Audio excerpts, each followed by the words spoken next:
Sometimes this work is really hard to do alone, especially in the beginning, because something happens. The way that it works to have IFS is that you have to have a very strong sense of self and self in your system. And when we first start doing IFS, it's a foreign concept, oftentimes. So it feels like you're just in this like tornado of parts, and yet there's like this core, like you can see kind of into the eye of the tornado. Is there an eye in a tornado or just a hurricane? I don't know. Anyway, you can see into it, but you can't really find it. You can't like grab onto anything. There's just swirling. At least that's how I felt in the beginning. So what I would say, two things. One is get some books and really focus on how to build up how self feels in you. And the other one might be to actually get a therapist that is trained in IFS. And you can find that on the IFS Institute has a whole bunch of therapists that have been trained, and they're in all different states and countries and all over the world. Some are taking patients, some aren't taking patients, some are virtual, some are like full on therapists, some are coaches, some are yoga teachers. It's a really cool kind of world in the IFS world for finding someone to help you. But again, you're not alone.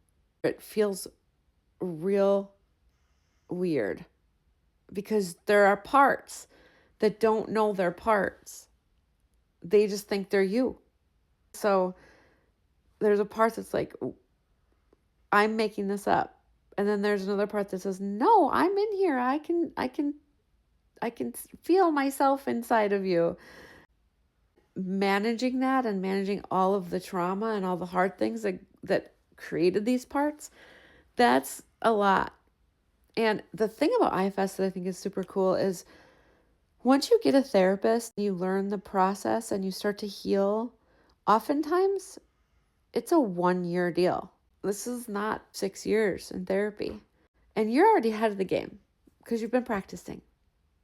You're just practicing. You don't know how to do it yet, but you're practicing.